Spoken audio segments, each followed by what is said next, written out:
Hello नमस्ते साथीहरू, mums magic फुडमा यहाँहरूलाई स्वागत छ। आज मैले यहाँ सजिलो तरिकाले पुलाउ बनाएर देखाउन जाँदैछु।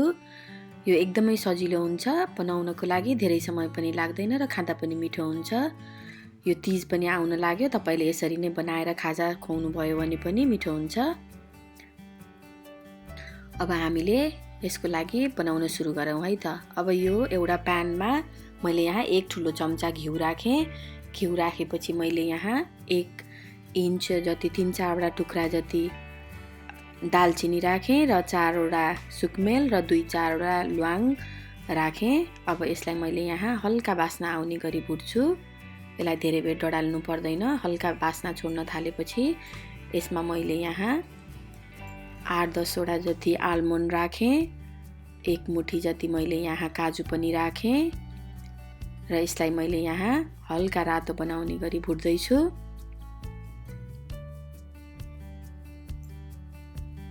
यसलाई हल्का भुटेपछि मैले यहाँ किसमिस पनि राखेँ। किसमिस र काजुसँगै भुट्नु हुँदैन, हैन भने किसमिस डढिहाल्छ, त्यही भएर किसमिसलाई एकछिनपछि भुट्ने। र मैले यहाँ 2 कप चामल राम्रोसँग पखालेर 2 कप चामल एड गर्दैछु।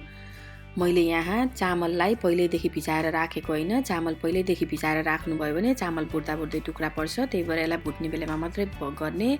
र मैले यहाँ आधा कप हरियो मटर पनि राखेँ। अब हरियो मटर राखिसकेपछि यसलाई हामीले लगभग 3-4 मिनेट सानो आगोमा भुट्ने राम्रोसँग।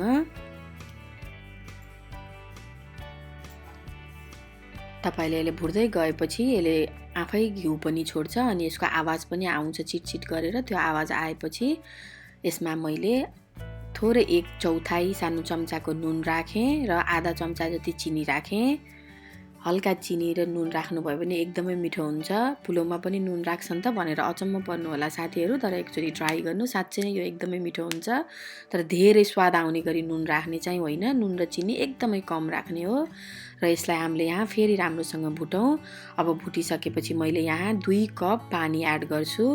2 कप चामललाई मैले 2 कप नै पानी राखेको छु। अब यहाँ मैले 2 चम्चा दूध राखेँ। दूध राख्यो भने यो राम्रो देखिन्छ, एकअर्कासँग टाँसिदा पनि टाँसिदैन। त्यसपछि यसलाई हामीले ढक्कन लगाएर एकछिन यो मजाले भर्सिने बेलासम्म पकाउने। यो भर्सिसकेपछि यसलाई ढक्कन खोलेर ठुलो आगोमा एकछिन मजाले चलाउनु होला र यसरी भर्सिराख्न दिने ढक्कन नलगाइकन। अनि हल्का सुकेपछि यो चामल यतिको देखेपछि अलिअलि मात्रै पानी, छिपछिप मात्रै पानी भएपछि यसलाई हामीले ढक्कन लगाएर फेरि सानो आगोमा 4देखि 5 मिनेटसम्म पकाउने। यो पकाएपछि यसको पानीहरू सबै सुकेर यस्तो देखिन्छ। हेर्नुस् त, यो मजाले सुकिसक्यो र यो पाकी पनि सक्यो। कस्तो राम्रो भएको छ, फर्र पनि भएको छ। यसलाई यसरी चलाएर हेर्नुस्, एकचोटि चामल चेक गर्दा पनि हुन्छ पाकेछ कि छैन भनेर। तर यो पाकिसक्यो र यसलाई मैले यहाँ 2 मिनेट जति ढक्कन लाएर छोडेर बल्ल सर्भ गर्दैछु। तपाईहरुले पनि एकैछिन पाकेपछि चाहिँ 5 मिनेट जस्तो ढक्कन लाएर छोडिदिनु होला ग्यास बन्द गरेर।